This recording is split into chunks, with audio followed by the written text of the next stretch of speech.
Welcome to a very special conversation. I'm in conversation with Mr. Reuven Azar, Ambassador of Israel to India. So thank you so much for speaking to us at a time when there is a lot of focus in terms of the new Gaza plan that your government has spoken about. Date and timelines are yet to be sort of finalized.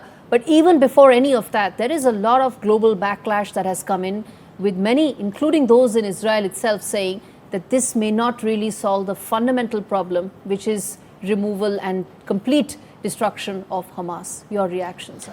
Well, Hamas has not given up its weapons. Our aims are very clear. We want to make sure that Hamas cannot attack us again. For that, they have to renounce their weapons and leave the Gaza Strip, and they have to bring back our hostages. Now, if they are unwilling to do this diplomatically, we will have to take military action. And this is exactly what we're going to do. We're going to take Gaza City, which is the epicenter of Hamas stronghold in the Gaza Strip. What is the kind of ground ops that we are talking about? How soon will that happen? And is there planning that has already taken place for all of it?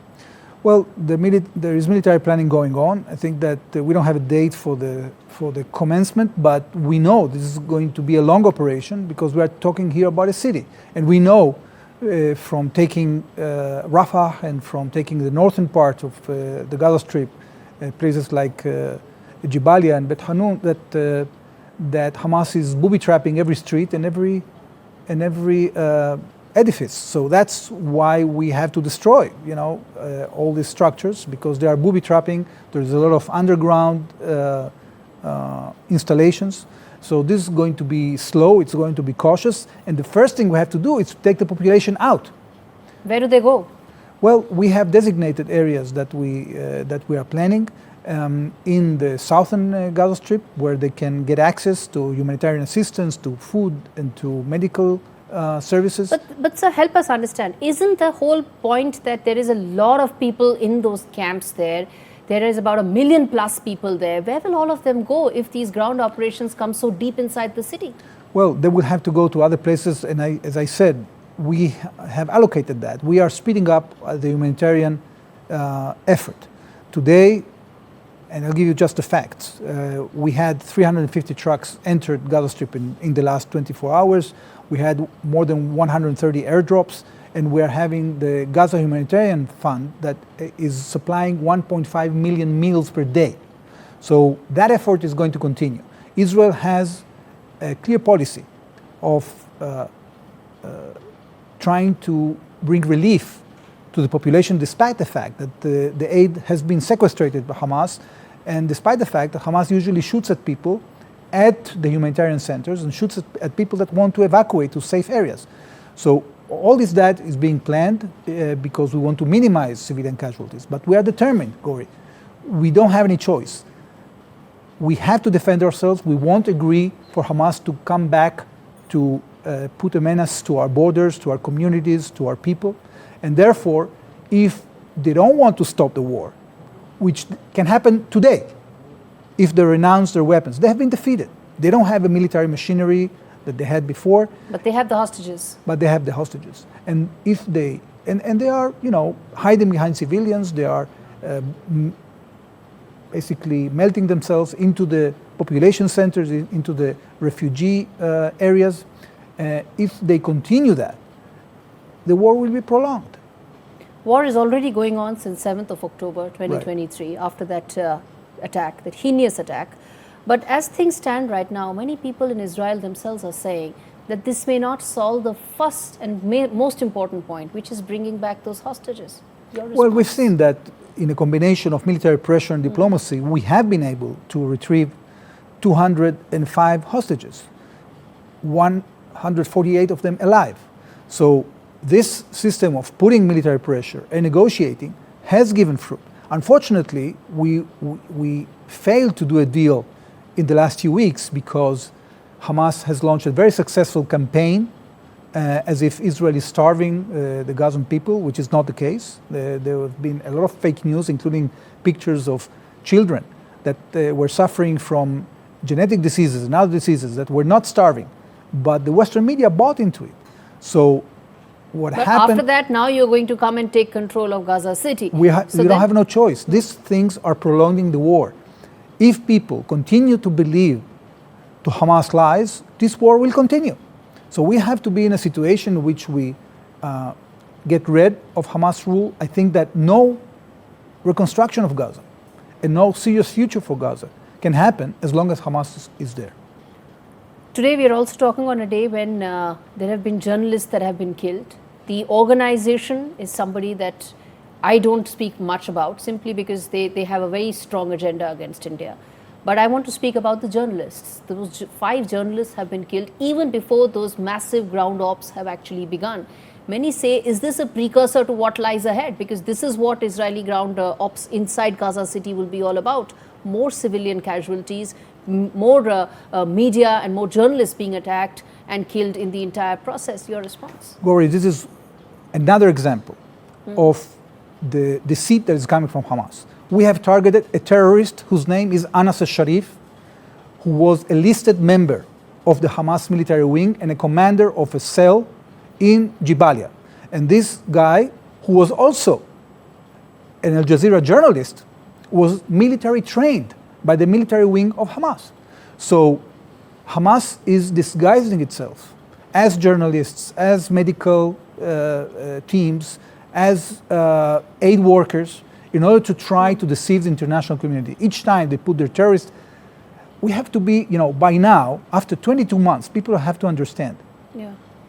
No journalist can really work freely in Gaza if he's not a member of Hamas or he doesn't pay allegiance to Hamas. Now, we didn't just target somebody for paying allegiance to Hamas.